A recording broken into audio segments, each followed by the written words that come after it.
All right. Well, welcome back to the Rise and Go podcast. My name is Michael Davis. I am your host for today's show. I am super excited to have a really engaging baseball conversation here with our next guest. So without further ado, let's kick it over to our guest to introduce himself. Hi, thanks for having me on. My name is Andy Johnson. I'm the head baseball coach of the Norwegian national team. I live in Kristiansand, Norway, on the southeastern coast of the country. And I've been here for, it's pushing 20 years, a little over 20 years now. 20 years. Wow. I'm so interested in your background. And more than anything, I think it's really important that our listeners kind of understand, where you got your start and, to where you're at today. So let's go back to the very beginning and just tell us a little bit more about how you grew up in baseball and your passion behind it. Yeah, so I guess, at the very core of it, I suppose there's a father-son relationship there and all of those things. But I grew up in central Minnesota, in Litchfield, Minnesota, playing t-ball and all of those things, and I guess sandlot baseball in the schoolyards. And sometime around the age of like 9 or 10, I was introduced to town team baseball, the Litchfield Blues. Became a bat boy. Then it was Legion baseball and Babe Ruth and all of the community programs, as well as eventually, junior high school and high school baseball. So I guess in that regard, it's not really a abnormal introduction to the sport. The My engagement with amateur baseball, or town team baseball, as everybody in Minnesota refers to it, it was abnormally extensive, I guess you would call it, at a young age. I was constantly at the ballpark, crisscrossing central Minnesota, in the back of somebody's car, just to be a bat boy and spend more time on the field, from Dassel to Hutchinson to Watkins up to St. Cloud, Avon, Cold Spring, all of those fun places. So that's pretty much where I got my introduction to the game, and I think I really developed a passion for it, and maybe became a student of it, and a bit of an addict, you could call it that. And uh, I'm the same way, very similar baseball beginnings. And, I myself still play town team here with the Minnetonka Monarchs. And, I truthfully believe that any passion really starts at a young age. And, being able to be around the fields, see that growing up as a kid, there's some players on our Monarchs team, they have kids, they come to the ballpark and you see and watch them grow. One of our players, Joe Schallenberger, his son is now playing in Hopkins League. He's a catcher. He just loves the game, and seeing him from when he was little, just being in our dugout, you can really see that passion starting to develop. And so, yeah, I think like all baseball players, it all starts at an early age, and it takes a hold of you, and it holds on to you for the rest of your life. But that's amazing. You mentioned you went to Hamlin. Is that correct? yeah, after high school, I did 2 years at Riverland Community College in Austin, Minnesota, which for me personally was ended up being a really smart move. At least in terms of, I needed to learn how to study, and develop a little structure to my daily routine, and it gave me an opportunity to make sure that I played a lot. And I had a great coach there, a guy by the name of Dwight Cotilla, who is with Century College, and did a great job at Riverland. I think he also spent some time at Wilmer Community College, and as an amateur, a town team baseball legend as well from the Cold Spring area. And really having that opportunity gave me it gave me everything I needed to be prepared to kind of springboard into what was next, and that included I did a summer in upstate New York, which was I was really fortunate to be able to do that and play against some Division I players, and really start to see and maybe get some a sense of belief that I was pretty good. I knew I wasn't the greatest, but I could compete at a pretty high level. And then ultimately, Hamlin ended up being a really good fit for me. I'd looked at some other places and actually considered staying out east. But again, I knew in Hamlin I was going to get to play, and I liked the location of the school, and it was a smaller campus that was going to, I wasn't going to get swallowed up and maybe disappear amongst the massive population there. And I think that was maybe coming from a small town, that was something that I sought out. But it ended up being a good fit, and I finished up there in '99 before I tried to transition into the next stage of baseball life. Sure. It's so funny that we have such a similar baseball background. I myself went to a junior college and it really was the great fit for me. I was not a studier. I had to learn how to hone in on my academic abilities. And I went to Iowa Central down in Fort Dodge, Iowa. Okay, Yeah, then it's a great school. We actually went to the Junior College World Series my first year, and that experience really showed me that being in a smaller community, being in a smaller program, that was going to be the best fit for me, and that's how I ended up at Lambuth University, right outside Memphis, Tennessee, where school of less than 2,000 students, really high level athletic programs and allowed me to really focus in on what was important. There's the academics, there's baseball, and then ultimately led to me graduating in 2010. And so I love chatting with people, especially that have a similar background, because there's a lot that goes into, especially going to a junior college, because you're going to find out pretty quickly if baseball and that life is going to be for you, because it's almost like an opportunity to like extend like the maturity that you need to have in order yeah. to be successful in this game. And that's so cool. We did chat a little bit yesterday just to get to know each other, and I was thinking about this. I'm like, God, we have such a similar background. It's so cool to hear. But chat a little bit more about what you did after college as well. Yeah, so it gets a little bit messy there because I was, in terms of the story, because I was really just trying to, I had an ambition to get paid to play baseball. And as you obviously, when you're a little kid, that vision is, I'm gonna play in the major leagues and win a World Series and things like that. And as you get older, there's a kind of an internal battle, I guess, going on about recognizing the reality of where you're at athletically and what opportunities are maybe going to be presented to you versus what you're really going to have to dig and claw for. And somewhere along the way, I said to myself that, all right, I'm going to do what I have to do to see this through to the extent that someone says, all right, we want to give that guy some money. Nothing major, just give me a paycheck that said you were worth it, right? We want you that badly. We want you on our team. And so I started putting out.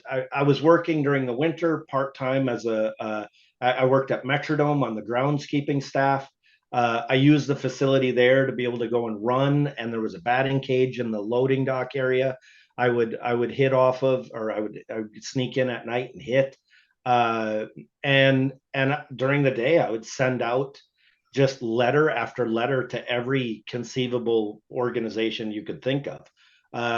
And along the way, I ended up getting an opportunity to play in the Frontier League. I didn't last more than a week or two before the gig was up, and they kind of figured out that maybe this wasn't going to be the place for me. And I had some shoulder issues going into that I knew were pretty serious.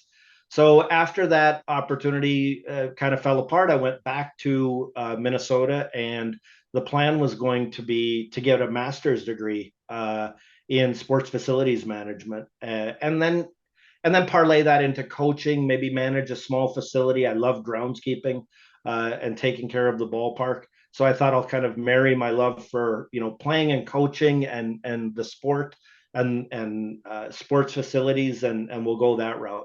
And I don't know why, but one evening I found on like coachingjobs.com. I don't even know if it's a website anymore, and we'll give them a plug if it was, but I saw a job opportunity as a player slash coach in Karlskoga, Sweden. And I sent them an email and kind of laid out, this is who I am. And they wrote back really quickly, and they're like, yeah, this sounds perfect. How soon can you get here? And I thought, holy cow, like I didn't even have a passport. I had never left the country. And my parents were really supportive. And I put in an application and applied for my passport and dropped the idea of grad school. And I hopped on an Iceland Air flight and became a player coach in Sweden. I think that was that would have been 2001. And I got over there, and it was a great experience. And I had surgery, so I was in this recovery phase with regard to shoulder surgery, and things went well enough, and I was really hitting well. And so I utilized some contacts and thought I need to try and play during the winter, and then make one more crack at this pro thing.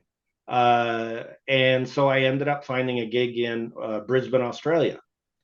And so I left Sweden, went home to Minnesota for maybe a week or two, got back on another flight, went to Brisbane and stayed there for the winter and played.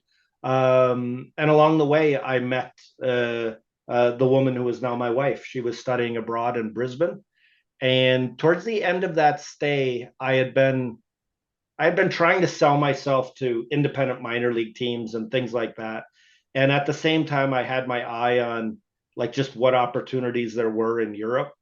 And I found an opportunity in Cologne, Germany that paid quite well, and they took care of housing, and it was a new adventure, and it was a short plane ride to Oslo, where my girlfriend, now wife, was going to be living. And so that was really the start of kind of the next, I guess it was maybe towards the end of the next phase of my playing career. So I ended up in Cologne for a season, and there was the commuting back and forth with my girlfriend.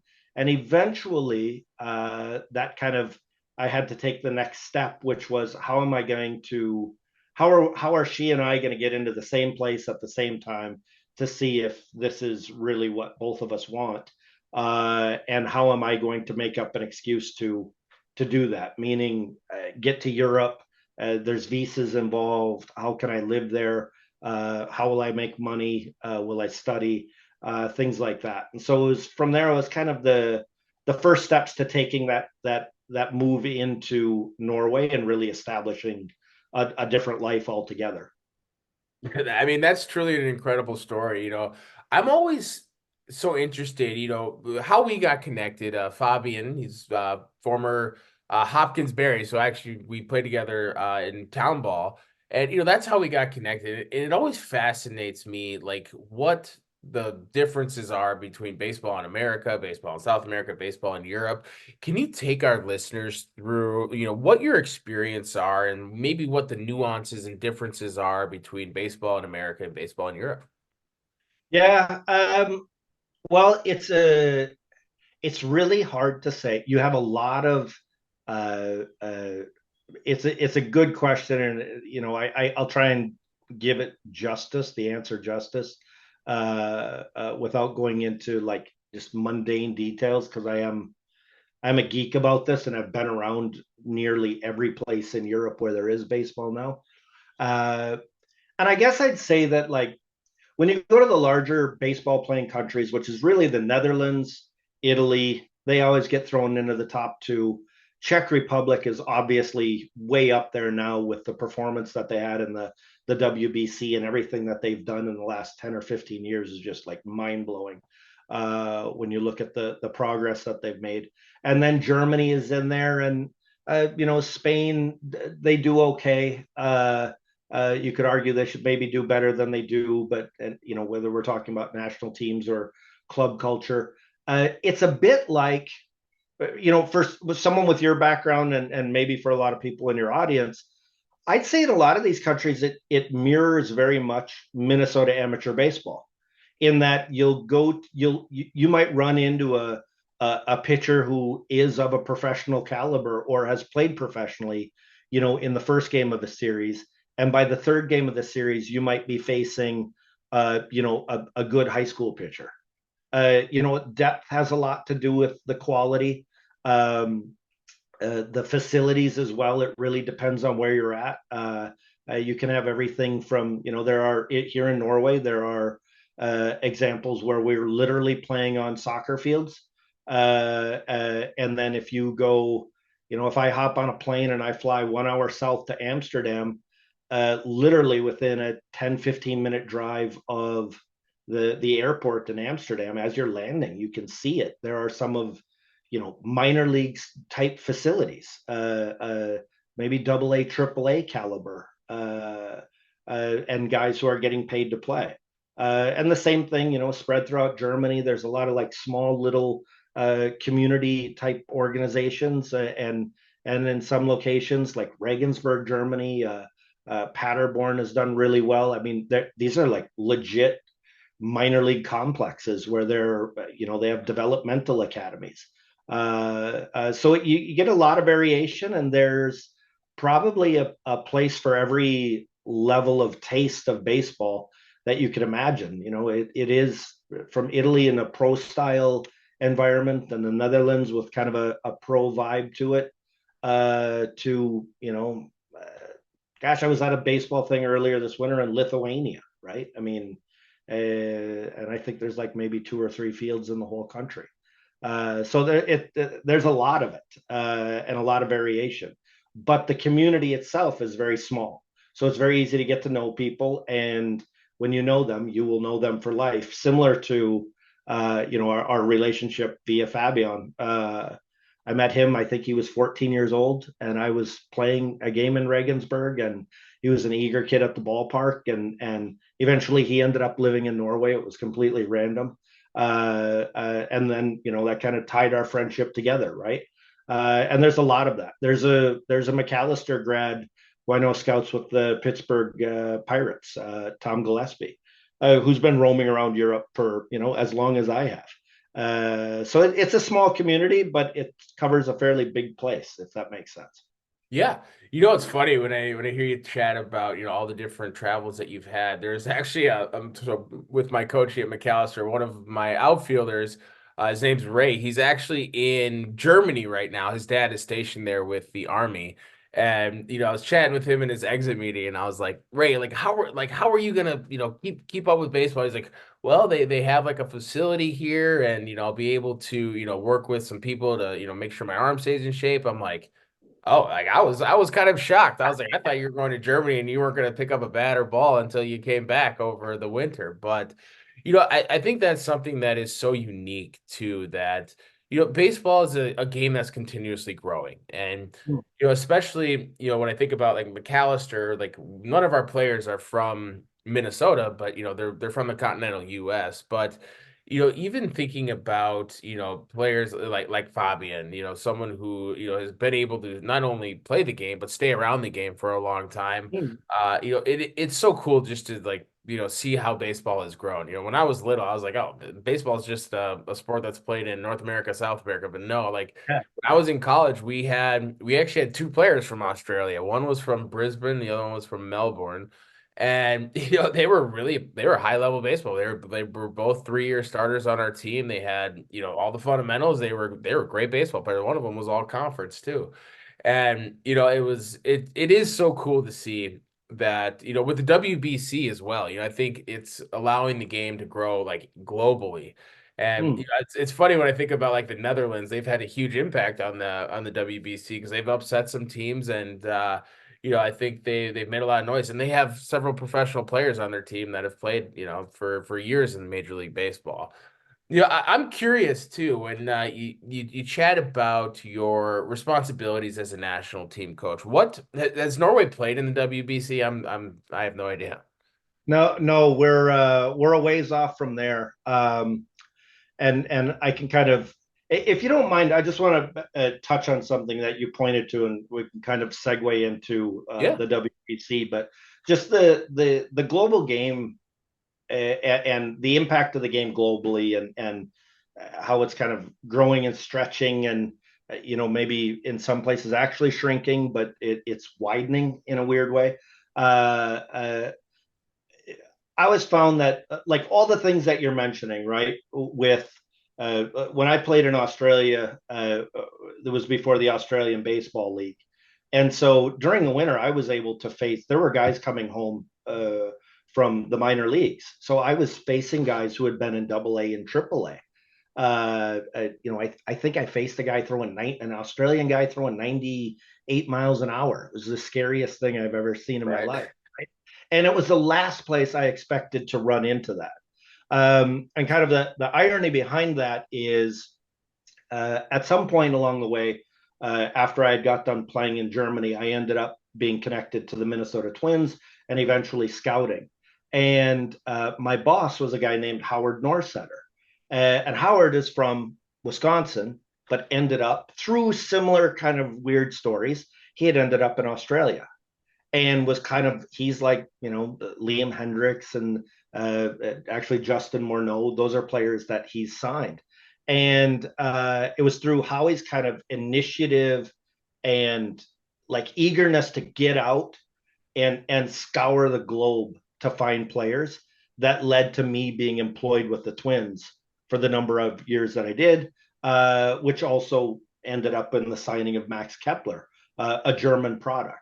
And so I just, when you start seeing all these dots on a global basis, connecting and the small world idea and the community being small, you really start to see it's those types of decisions, that type of commitment to growing the game and looking for something new, kind of out on the frontier. And the Twins were really brave and eager to go out and do that. At the time, Seattle was like that. Pittsburgh is like that today, and I'm sure there are other teams that I'm not familiar with who are equally eager. But I think that's really where when you're talking about the game like growing, it takes that type of attitude and those types of people within the organization to do that. So and with regard to the WBC, there is in the initial years the qualifying process wasn't very formal. I don't even know what it was, and it was too far above our head at the time to really care or pay much attention to, other than as fans. And now there is a qualifying process that it requires that you win in certain levels of amateur or of the European Championships to qualify for the qualifying tournaments and all these different things. And we're a long ways down on that list. We've improved dramatically, really since about 2014, I think, when we started to really put in some effort and we actually started to be able to identify some Norwegian born or Norwegian citizens who grew up in the US and played in the US. And that kind of helped bolster the team to give us enough pitching and things like that to be able to get through this week-long tournament that we really need to win in order to take the next step up. So, no WBC for us. It's going to take us a few more years to be able to do that. But for the time being, we're just marching ahead like any other program wants to, trying to make sure that we've got the horses in place and that we're doing the right things to be able to develop the program. No, that's amazing. And when it comes to your like responsibilities, what are like some of like the most important things that like you factor in? Like, is it like fundamentals? Is it, developing their hitting mechanics? Like, what goes into, national team baseball? It's not something I'm very familiar with. And, I'm so curious how as you guys continue to improve and try and get to where you want to go, like what are the things that you have to focus on as a leader of the team?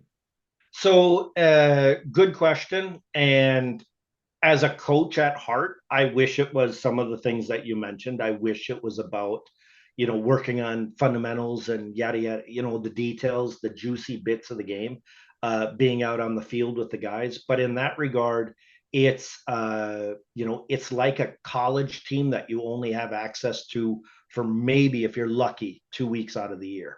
So everything is about building up towards one tournament, and that one tournament you need to perform at. And it really, and you get to do that. Like in our case, the qualifying or the European Championships take place every other year.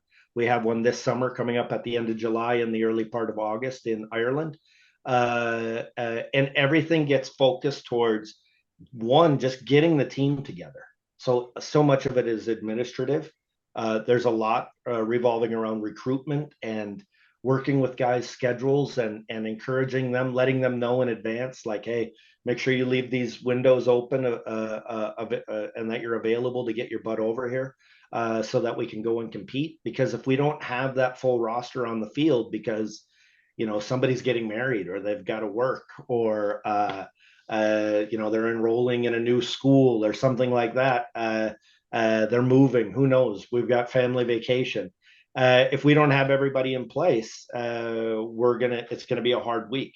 And so a lot of the job is, unfortunately, all of the things outside of the field to make sure that we get everybody, excuse me, in one location at one time, and that we can address them enough in the short period that we have available to be able to go out and really do something. And that's where I think, like if you look at a country like the Czech Republic or the Netherlands, those are two really good examples because they're both geographically quite small. You can drive across the heart of the Netherlands is literally like an hour and a half drive loop, kind of. That's where all the baseball is played. Obviously, there are some guys on the edges of the country, but even then, you're talking about another hour, maybe two tops driving. Whereas our shortstop is in Seattle. One of our pitchers is in Georgia. Another one is in Connecticut. My catcher is in the Netherlands. They're all over the place. And so those smaller countries, they get to work together almost weekly. They'll have at least one national team practice a week where they're together. And that ends up being a challenge for us, is getting the resources in place to be able to afford to get everybody to one spot, to be able to do what we need to do in that, say, 1 week or 10-day window. Yeah, I mean, I can't imagine how difficult that is. I think sometimes when I'm at McAllister, it's just tough getting these guys to stop focusing on their academics and focus on baseball for like 2 hours at a time. But no, that's incredible that again, that everything that goes into it when it comes to the end of the day, it's like how you perform on the field. And I was actually curious to learn more about like where your players are located. So it sounds like they're located all across the globe. Uh, Yeah. so are any of your players currently playing professional baseball right now? I guess the only pro we had was a left-handed pitcher who has currently just moved back to Oslo, but he spent a couple of years in the American Association, Oral U grad from back in the day. It's been a few years ago now, and most recently was pitching professionally in Italy. His name's Lars Lagori. He's kind of the ace of our, or not kind of, he is the ace of our staff. And we've got a Division 1 shortstop who graduated a couple of years ago from Dartmouth. Great guy, Stefan Torgerson. And we've got a handful of other younger guys coming up who are either currently in college or actually are about to enter college, who are also based in the U.S. And then here in Norway, we've got a handful of players that kind of we melt them together. One of our most veteran pitchers, Emil Fjellvang, who's a lawyer by day and a pitcher on the weekends up in Oslo. And yeah, it's some other young guys. Charles Conrad, who's a local player up in Oslo. Gunnar Henriksen, who's currently doing his military service.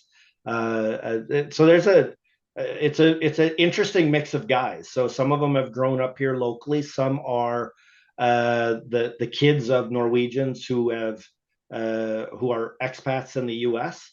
And it's a fun mix though when we get them all together. So I always look forward to that 7 or 10-day window that we are together, because there's usually some pretty good stories that come out of it, and there's some fun relationships that develop as well. We've been really lucky in that the group of guys we have is, from the pro background of Lars Lagori to the Division 1 background of Stefan Torgerson to a completely amateur experience from Emil Fjellvang. There's no egos. Guys show up. It's all about Norway during that 7 to 10-day window, and it's really a moving and fun and rewarding experience for everybody, I hope. But I especially feel it. No, it's funny. That reminded me of the Herb Brooks quote. It's like it's not about the name of the bat on the back of your jersey; it's about the name on the front. And that's like USA from the movie Miracle. And like that's something that I always try to, impart, especially on like my McAllister players, is like, we have some really high end talent. We have, some guys that, need a lot of development. But, I think one of the most critical things about, a team being successful is just that. It's like you have to play as a team, right? And, I mean, we had a tough season. We were 8-29. And in those 8 wins, you see us put it all together: the pitching, the defense, the timely hitting. And then, the amount of losses that we have, you see it all fall apart at one point or the other. And yes, we were young. And I think as we continue to grow here, there's a lot of opportunity for success. I think one of the key things is St. Thomas is no longer dominating the MIAC conference anymore. But, I think at the end of the day, I mean, there's still some high level teams. Gustavus, St. Olaf actually had a great year. St. John's is always up there. But I think we're going to have that opportunity to compete more than anything. I think that's what speaks to the development you're doing with the Norwegian team is you're hoping to grow them so they can compete at the highest level. Do I have that? Is that pretty accurate? Yeah, and for us that goes, and I'm glad you kind of asked that question because I felt like I maybe did a disservice of describing the job. The real important bits about what I do as a national team coach, it really has to do with the grassroots level. There's only so much I can do with the players over a 2 week period of time. Right. So when we're talking about development, what really matters is trying to find ways to get more 7-year-olds playing baseball in Norway. That's where most of my time and energy is focused, as well as when we do get kids who are interested, how do we maximize the opportunities for them given the environment that we're in? We don't have a rich baseball culture here, so we have to invent it on the fly. We have to travel long distances to play. The quality isn't always great. Sometimes we're on a soccer field. Sometimes it's snowing. It's a cold, wet place, generally speaking, although today is beautiful. So, we really got to do everything we can with the tools that we have to get more kids playing and then to inject as much quality into those kids as we possibly can. And I think that's a common model in a lot of European countries, and something I think that's actually really overlooked in the big picture. It's not about numbers necessarily in Europe because it can't be. They're just simply you're not going to beat soccer and some of the other more traditional sports on in the continent. So it really is about making sure that you're taking care of every kid and trying to give them a quality experience and an opportunity to be as good as they want to become, or as good as they can become within the confines of the situation that you're in. And I think college programs are similar, and town ball teams are similar, but here it's a little more amplified because there's just every player is so important. Yeah. No, that's amazing. And so, this kind of transitions us into, the last piece of our conversation. And that's, really about what makes you rise and go. That's our motto here at Elevant is rise and go. And, to extend that, we want you to chase your dreams and never stop. To give you some context on this, one of my rise and goes, especially when it comes to baseball, my mom is actually, or my adoptive mom, who passed when I was in right when I graduated college. She was Norwegian. And it's so amazing that I have this opportunity to kind of just dedicate some time to her and really give us an opportunity to always keep her close to my heart. But when I was in sixth grade, my adoptive father actually passed away suddenly from a heart attack. And the one thing that always healed my anxiety, my sadness, and everything that I was dealing with at such a young age, I would go to the batting cage for like 3 hours at a time and hit 1,000 baseballs. And when I think back on it, it's one of the reasons why I had the opportunity to play baseball past high school, past college, and still absolutely love the game today. I actually have a town ball game tonight, so I'm like I'm jacked up already. Like I can't wait to get out on the field. But again, it's what really drives me with with baseball and makes me, want to coach McAllister, want to play, till I can't walk anymore, is it's a dedication to my parents and what they saved me from as a child. I was put into the system. My birth parents were drug addicts, and so I had a really lucky opportunity to have great parents and to put me on the right path from such a young age is something that has always kind of driven me to where I'm at today. And so, kind of just having, that context, can you share with us, what your rise and go is and why you continue to do what you do? Yeah, I think I can. And I think it's also that idea is maybe something that's always evolving at least a little bit. But at the end of the day, if I really do some self-reflection, for me, I think, sports were just a big part of my upbringing, and all of the life lessons and the friendships that developed from them, and all the things that you learn from it that enabled you to function in life later. I mean, that's what, sports are, the games. That's why we do them, right? They're like some sort of evolutionized version of life that we play out in small windows of time, right? And I like that idea of, being able to find something that you can really sink your teeth into, or helping kids find something that they can sink their teeth into and they can really get a sense of, hey, I can, okay, so if I do this and if I work at that, I can be good at this thing, right? And that I love that process, and that yeah, I guess that introduction, or providing kids with those opportunities. And if I kind of widen the lens there just a little bit, and look at it more of kind of in a everyday context, something that I think really drives me now is, I think we're doing a lot of things that appear good, in giving more opportunities and playing more games and things like that.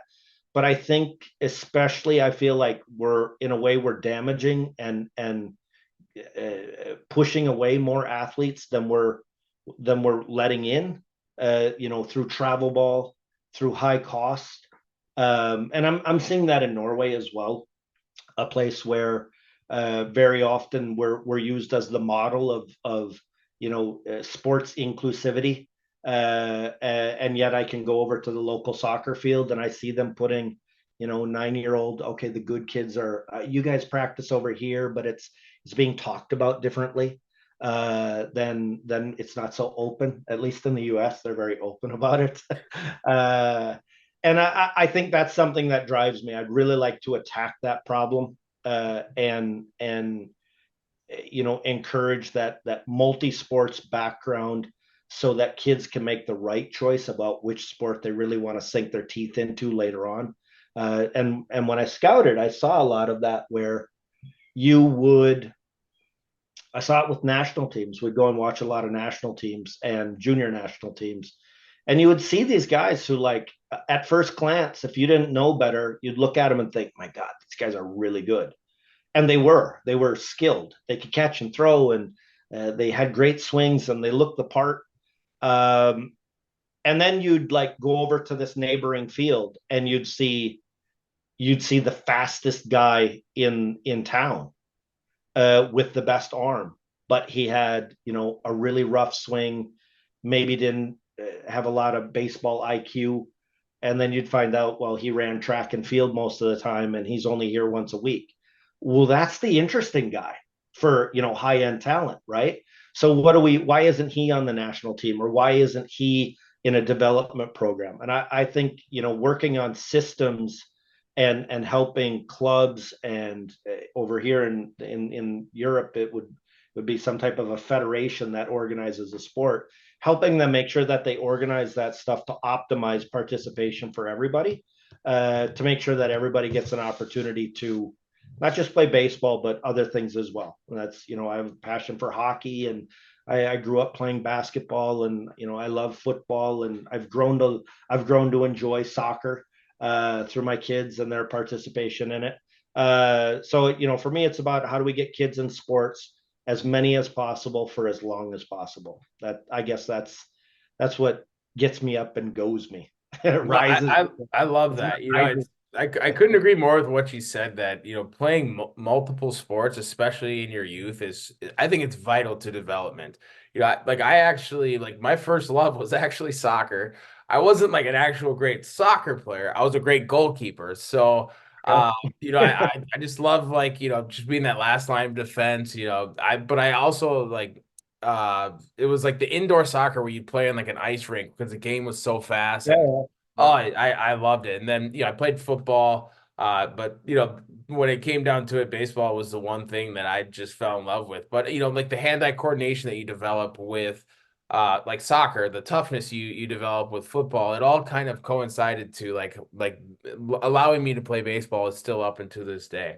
But Andy, this has been a really great conversation, and I want to thank you so much for taking the time and putting this together and making sure that we have an opportunity not only just to talk baseball, but to talk your background, your opportunity as a national team coach. I gotta give a shout out to Fobs again for hooking us up and getting us together. But thank you again for being on the Rise and Go podcast here. And yeah, we'll drop the recording probably in a couple days here, but we'll chat a little bit more offline. I'll make sure I'll send you some of our lids so that you can rock them up in Norway. Very good. Thank you very much for having me. And I'm always eager to try and plug Norwegian baseball and European baseball. Thank you very much for the opportunity. It was a lot of fun. Awesome. Thank you. Thanks.